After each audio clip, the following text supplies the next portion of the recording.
Younger employees want to know why they can't be promoted based on merit. Older employees say, hey, I've been here a lot longer, I deserve more. What happens is the younger generations roll their eyes and they tune out.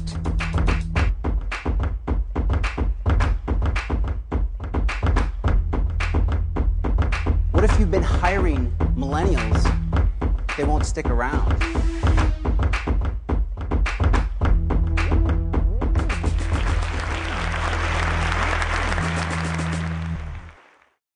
We've never given keynotes that just focused on one generation. I think that's the power of it, is we try to represent the point of view and perspective of every single generation.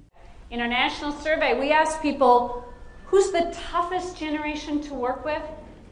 And hands down, traditionalists, baby boomers, and Xers all cited the millennials. Toughest generation.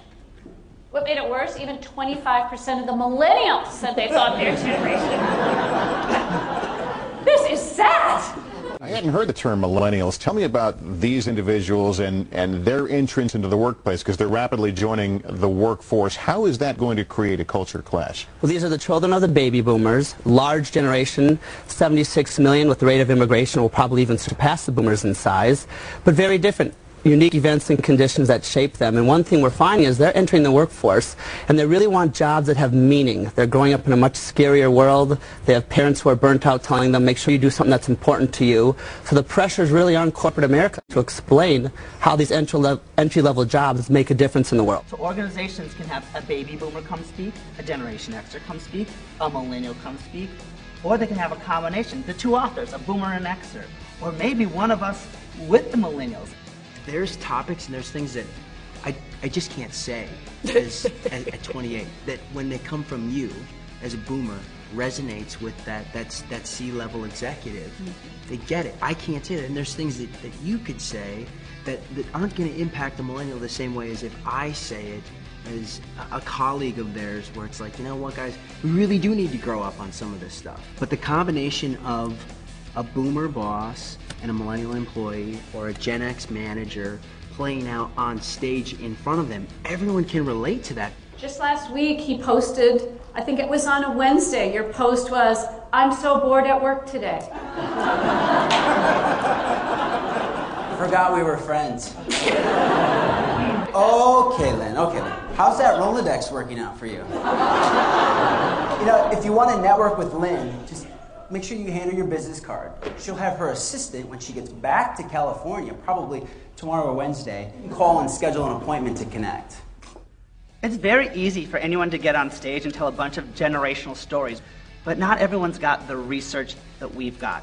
We've partnered with the Institute for Corporate Productivity to do a huge national survey of the generations. We interview between 300 and 500 executives every year to find out what's going on with the generations in the workplace. We've interviewed hundreds of millennials, what we call millennials on record, to find out what are their hopes, their aspirations, their fears as they now come into the workplace.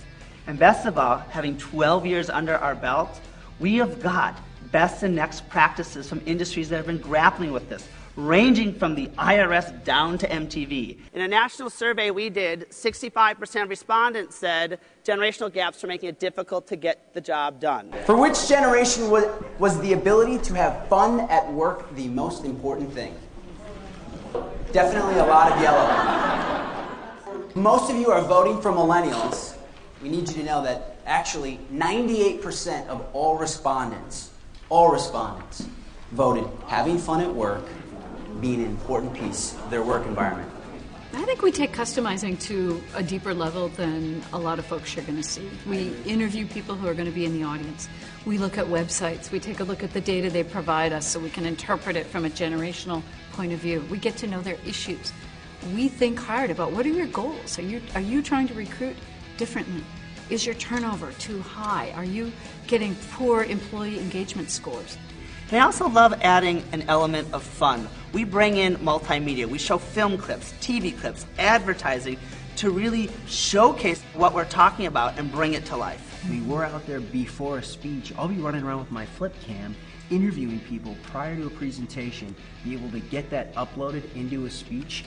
People free. They're sitting there, and all of a sudden, there's their boss, who I had interviewed 30 minutes prior, talking about some of the issues that they're facing, and we've got incorporated into our presentation. Speaking of magic, I've got a new friend in the room. Where is Gary Giltner?